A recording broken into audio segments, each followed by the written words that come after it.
I never thought planting a few tomatoes and some flowers would turn into a full-on neighborhood war. But when you live under the rule of a power-hungry HOA president named Karen, apparently even a simple garden is a crime. And I found that out the hard way. It all started when I heard a knock on my door. Not just any knock, that kind of aggressive "I own this neighborhood" knock. I opened the door and there she was. Karen. She stood on my porch, arms crossed, lips pursed like she just sucked on a lemon. "Your front yard," she snapped, "is in violation of HOA regulations." I blinked. "What?" She pointed to my raised garden beds. "Vegetable gardens are not allowed in front yards. You need to remove it. Immediately." Now here's the thing, I had read the HOA rules. There was nothing in there about banning gardens. But Karen?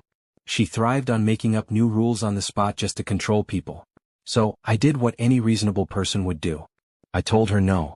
And just like that, I made a powerful enemy. Karen's face turned red. "I'll be back," she hissed. And she stormed off. At first, I didn't take her seriously. That was my biggest mistake. Because the next day, she called the cops on my garden. I was in my yard watering my plants when I heard the sirens. Oh, you've got to be kidding me.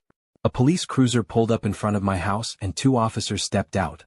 Behind them, Karen looking way too smug for her own good. One of the officers walked up to me. "Sir, we got a report about an unauthorized structure on your property." I looked at Karen, who stood there with her arms crossed like she had just won the lottery. "She's growing food in her front yard," she whined. "That's against the rules." The officer sighed. "Ma'am, gardening isn't illegal." "But it's against HOA policy," she shrieked. The officer turned back to me. "Do you have any HOA documents that say this garden isn't allowed?" "Oh, I do," I said, smirking. "Because there's nothing in the HOA rules that says I can't have a garden." I pulled out the official HOA rulebook, highlighted and bookmarked. The officer skimmed it. And then, he turned back to Karen. "Ma'am, this is a civil issue, not a criminal one. We can't do anything." Karen's jaw dropped. But. The officer held up a hand. "Unless you want to be charged for misusing emergency services, I suggest you stop calling us over gardening disputes." Boom. Karen turned redder than my tomatoes. She let out an angry huff and stormed away. But I knew one thing for sure. This wasn't over. 2 days later, I checked my mail and found a letter from the HOA. I opened it and my stomach dropped. A $1,000 fine. For, get this, unauthorized landscaping. I burst out laughing. Karen was really trying to make my life miserable. But here's where she messed up. I wasn't just going to roll over and pay. Oh no. I grabbed my phone and called my lawyer. "Hey, I need some advice on an HOA dispute." Because if Karen wanted a fight, she just got one. Karen really thought she could scare me into giving up my garden with a ridiculous fine. She had no idea who she was messing with. The moment I got that bogus $1,000 fine, I called my lawyer, Mr. Reynolds, a guy who had dealt with HOA nightmares before. When I explained the situation, he chuckled. "Let me guess, the HOA president thinks she's above the law?" "Exactly." "Good," he said. "That makes this easy." The next morning, I walked into the HOA office with a legal letter in hand. Karen was at her desk, typing furiously on her laptop, probably crafting another petty rule to make my life harder. When she saw me, she smirked. "I hope you're here to pay your fine." I slid the letter across the desk. "Actually, I'm here to serve you a cease and desist notice." Her smile vanished. "This document," I said, "states that if you continue to harass me over a garden that is perfectly legal, you'll be facing a real lawsuit." Karen snatched the paper, scanned it, and turned beet red. "You think you can threaten me?" she hissed. I shrugged. "Not a threat. Just a promise." She clenched her jaw so hard I thought her teeth might shatter. Then she did something absolutely insane. She ripped up the letter right in front of me. "That means nothing," she spat. "I run this HOA and I make the rules." I grinned. Not for long. Because what Karen didn't know was that my lawyer had already filed a complaint against the HOA. And by the end of the week, she was in serious trouble. A few days after Karen destroyed legal paperwork like a toddler throwing a tantrum, I got an email from the HOA board.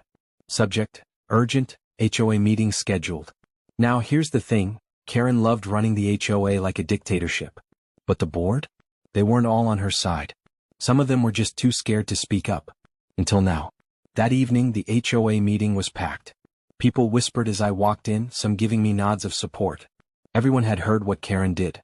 At the front of the room, Karen sat in her usual seat, looking confident. Too confident.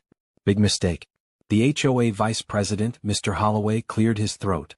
We have a serious issue, he announced. A formal legal complaint has been filed against the HOA regarding unfair enforcement of policies.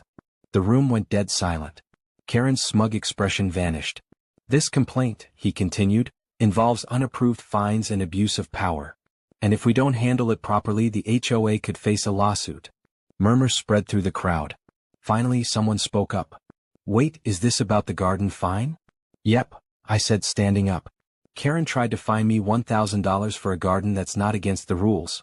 And when I fought back, she ripped up a legal notice. Gasp. Whispers. People turned to Karen. Karen, is this true? Mr. Holloway asked. Karen shot up from her seat. He's lying, she screamed.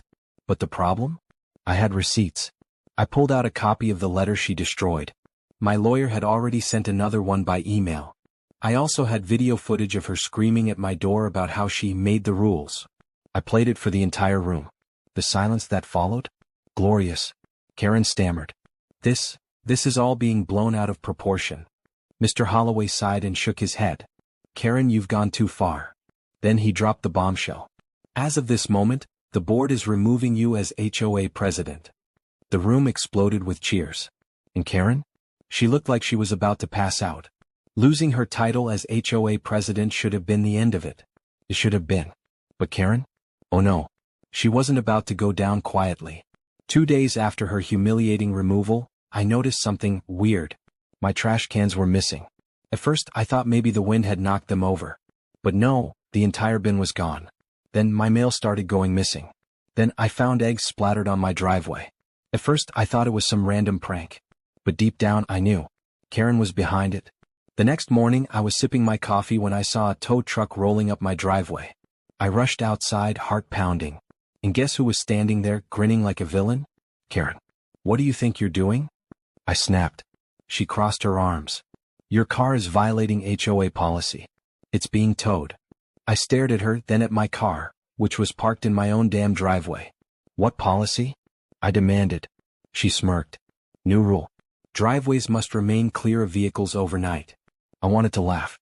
She was making up rules again. But before I could argue, the tow truck guy stepped forward. Sorry, buddy, he muttered. She called us. We have to follow HOA orders. Karen beamed. I had two choices, let them tow my car or make a scene. Instead I smiled. Because what Karen didn't know was that I had already filed a restraining order against her. And calling a tow truck for a bogus reason? That was harassment. I pulled out my phone. Hey, Officer Daniels? You told me to call if Karen kept harassing me? Well, she's here right now. Karen's smile dropped. I turned to the tow truck guy. And if you tow my car, you'll be involved in a civil case.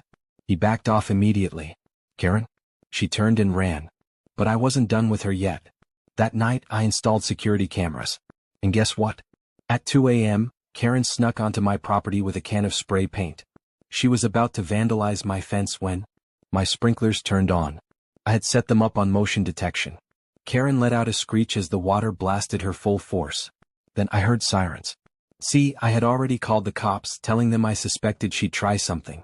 And the moment she stepped onto my property, it was all caught on camera. Karen's piercing shriek as the sprinklers soaked her from head to toe was music to my ears. She flailed around, trying to escape the sudden downpour, but it was too late. Flashing red and blue lights flooded my yard. A police cruiser screeched to a stop, and Officer Daniels stepped out, his expression a perfect mix of exhaustion and annoyance. Karen? He sighed, rubbing his temples. Are you serious right now? Karen froze. Her drenched hair clung to her face, and she slowly turned toward the officers like she might be able to talk her way out of it. This is a misunderstanding, she stammered. I was just, checking his fence for, violations. Officer Daniels raised an eyebrow. At 2 a.m? With a can of spray paint? Karen's mouth opened and closed like a fish gasping for air. Then I made it worse for her. I held up my phone. I got the whole thing on camera. HD footage, night vision, the works. Officer Daniels sighed. Karen, you were already warned about trespassing and harassment. But now, this is vandalism. Karen snapped. He's the real criminal, she shrieked, pointing at me. He put illegal vegetables in his front yard. Dead silence. One of the other officers actually chuckled. Ma'am, Officer Daniels said, barely keeping a straight face. "You're under arrest for trespassing and attempted vandalism." Karen's face turned ghostly white. "No. You can't do this to me. I'm on the HOA board." "Not anymore," I reminded her. And just like that, click. The sound of handcuffs snapping shut was the most satisfying thing I had ever heard. The officers hauled Karen toward the police cruiser. She screamed the entire way. "You'll regret this. You'll all regret this." The door slammed shut. And just like that, Karen was gone. The next morning, the entire neighborhood was buzzing. Karen's arrest was the talk of the town. And the best part? People started coming forward. Turns out, I wasn't the only one Karen had terrorized. Over the years she had fined a retired couple for having a pink doormat, towed a teenager's car for being too loud, even though it wasn't running, threatened to kick out a family because their kids played outside too much. And now that she was officially gone, people wanted change. At the next HOA meeting, Mr. Holloway stood up. "It's time we start actually helping this neighborhood instead of policing it." Cheers. Applause. And guess what? The first rule they changed? Gardens were officially allowed in every front yard. Victory. I thought Karen's arrest was the end of it. I thought she'd stay gone. I was wrong. 3 weeks after her spectacular downfall, things had finally started getting better. The HOA had ditched Karen's ridiculous rules. My garden? Flourishing. The neighborhood? Peaceful for the first time in years. Then one morning I stepped outside to water my tomatoes, and found a bright red eviction notice taped to my front door. What the hell? I snatched the paper and scanned it. According to the notice, my home was no longer in compliance with neighborhood regulations, and if I didn't remove my garden within 48 hours, the HOA would begin foreclosure proceedings. Foreclosure. Over a garden. My stomach dropped. I stormed over to the HOA office, expecting to see Mr. Holloway or someone else from the new board. Instead, sitting right at the front desk, sipping a cup of coffee like she owned the place, was Karen. She smirked as I walked in. "Did you miss me?" I clenched my jaw. "What are you doing here?" "You got fired." Her smile widened. "Turns out, my best friend is the HOA's legal consultant," she said. "And guess what? We found a loophole that lets me keep my spot on the board and enforce fines again." I felt my blood boil. "You're out for revenge," I said. "This eviction notice is a joke." She tilted her head. "Oh, it's very real. If you don't remove that illegal garden, you'll be out of your house within the month." I stared at her. Then I smiled. Because Karen had just made the biggest mistake of her life. Karen thought she had won. She really thought she could waltz back in, rewrite the rules, and evict me over a garden. What she didn't know was that I was already 10 steps ahead. I took the eviction notice, gave her one last smirk, and walked right out of the HOA office. Because I had a secret weapon. And its name? The State Housing Authority. Karen was so blinded by revenge she didn't realize she had just done something illegal. You see, HOA boards can't just evict homeowners. They have strict legal processes to follow. And Karen? She had just violated half a dozen housing laws in one document. So, instead of panicking, I made 2 phone calls. First, my lawyer. "We've got her," I said. Second, the State Housing Authority. When I explained what Karen had done, the agent on the other end actually laughed. "She really thinks she can foreclose your home over a garden?" "Yup." "Good. We'll handle this." I hung up. Karen had no idea what was coming. 2 days later, I was watering my garden when a convoy of black SUVs rolled into the neighborhood. Karen, who had been watching my house from across the street, walked over with that smug look on her face. "Tick-tock," she said. 48 hours are almost up. Ready to pack your bags?" I didn't even answer. Because at that exact moment, the State Housing Authority agents stepped out of their cars. Karen's face went from smug to terrified in 0.2 seconds. One of the agents, a man in a crisp suit, held up her eviction notice. "Are you Karen Lively?" he asked. Karen blinked. Yes." He flipped the document open. "Did you issue this foreclosure notice to this homeowner?" She swallowed hard. "Well, I'm on the HOA board and it's within my rights too." "No, it's not," the agent interrupted. "You violated state housing laws. This document is fraudulent." Karen's mouth dropped open. But, the agent didn't care. "You're facing an investigation for abuse of power, fraudulent fines, and illegal foreclosure threats. You'll be hearing from our legal department soon." Karen turned pale. And for the first time ever, she was completely speechless. Karen stood frozen, her face shifting from shock to panic. This wasn't a simple HOA dispute anymore. She had messed with the wrong person, and now the state housing authority was breathing down her neck. "Why you can't do this?" she finally stammered. "I was just following HOA rules." The agent didn't even blink. HOA boards must follow state law. You, however, have issued illegal fines, abused your power, and attempted to wrongfully foreclose a home. Karen looked around wildly as if hoping for backup. But the neighbors? They were watching from their porches, and no one looked like they wanted to save her. For the first time, Karen was truly alone. Just when I thought she'd finally accept defeat, Karen did something so ridiculous, so insane, I almost felt bad for her. She snatched the eviction notice from the agent's hands, ripped it in half, and screamed, "I am the HOA president. You can't stop me." Silence. The agent gave her a look that could have frozen lava. "Ma'am, that was government property. You just destroyed official evidence." Karen gasped. And then, as if fate had the perfect sense of humor, a police car pulled up. The officer stepped out, looked at Karen, and sighed. "Ms. Lively," he said like he was tired of her existence, "we need to have a chat." Karen's bravado vanished. Her mouth opened, then closed, then opened again. But for once in her life, she had nothing to say. Karen stood there, frozen, as the police officer stepped toward her. The entire neighborhood was watching now. People peeked out from their porches, some even recording on their phones. This was it. The final act of Karen's reign of terror. "Ms. Lively," the officer said, pulling out a notepad, "you've been reported for issuing fraudulent eviction notices, abusing HOA authority, and now tampering with official documents." Karen's eyes darted between the officer, the agent from the state housing authority, and me. She knew she was trapped. But instead of accepting reality, Karen did what Karen does best. She doubled down. "This is a conspiracy," she screeched. She pointed at me, red-faced and trembling. "He's been trying to destroy me since day one." I crossed my arms. "You destroyed yourself, Karen?" Her hands balled into fists. I was just doing what's best for the neighborhood." The agent sighed. "Ma'am, attempting to illegally evict a homeowner over a garden is not helping the neighborhood." Karen whirled on him. "This is your fault. You think some stupid government agency can tell me how to run my HOA?" The agent gave the officer a look. That was the last straw. "Ms. Lively, turn around and place your hands behind your back," the officer said. Karen froze. For the first time, real fear flashed in her eyes. "You can't," she gasped. This isn't." Click. The handcuffs snapped around her wrists. Karen screamed. "You'll all regret this," she shrieked as the officer led her toward the squad car. But the best part? As she was shoved inside, the entire neighborhood erupted into cheers. She had ruled with an iron fist for years. Now, she was powerless. Karen was gone. The police car pulled away, taking her screaming and kicking with it. The neighborhood celebrated. People actually came outside to cheer. A few even popped champagne. For the first time in years, there was no HOA tyranny, no ridiculous fines, no Karen. But just as I was starting to enjoy the victory, a new problem appeared. Because while Karen was gone, her damage remained.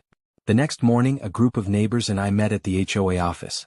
With Karen arrested, we could finally go through the records. And what we found was insane. Karen had been fining people for made-up violations and pocketing the money, overcharging HOA dues and using the funds for her own expenses, forging HOA meeting minutes to pass rules without votes. She wasn't just a terrible person. She was a full-on scam artist. "This is bad," Mr. Holloway muttered, flipping through the files. "If the state finds out how deep this goes." "They already know," I said, pulling out my phone, because I had just sent every piece of evidence to the state housing authority and the police. Karen wasn't just getting arrested. She was about to go down for fraud. Karen thought she was untouchable. She ruled the HOA like a queen, fined people into submission, and treated our neighborhood like her personal kingdom. But now, her empire was crumbling. Because within 24 hours of exposing her fraudulent records, the state housing authority and law enforcement launched a full-blown investigation. And what they found was worse than we ever imagined. A week after Karen's arrest, we got the official report. Karen had been skimming HOA funds for years, totaling over $200,000 stolen, using fake fines to squeeze more money out of homeowners, filing fraudulent lawsuits against residents who fought back. But the worst part? She had funneled HOA money into a secret personal account and used it to pay for vacations, luxury items, and even a new car. She was living off our money. And now, she was going to pay. The next HOA meeting was packed. People wanted justice. The new board announced that Karen was being sued by the HOA, charged with fraud and facing jail time. The neighborhood erupted in applause. But my favorite part? The HOA declared that every ridiculous rule Karen created was officially void. That meant no more fines over gardens. And no more insane parking rules. No more HOA dictatorship. For the first time in years, our neighborhood was free. Karen had tried to rule with an iron fist. Now, she was rotting in jail. Karen was finished. Her scam was exposed, her power was stripped, and now she was rotting in a jail cell, exactly where she belonged. But just when we thought the nightmare was over, the court case brought one final shock. Because Karen? She wasn't going down quietly. The day of the trial, the courtroom was packed. Neighbors, reporters, even former HOA board members were there. Karen sat at the defense table looking pale and furious. When the judge asked for her plea, she stood up and shouted, "This is a conspiracy. The HOA is corrupt. I was just trying to protect our community." The judge didn't care. Because the evidence was overwhelming. Financial records, fake fines, stolen money. Karen's entire web of lies had been untangled and exposed.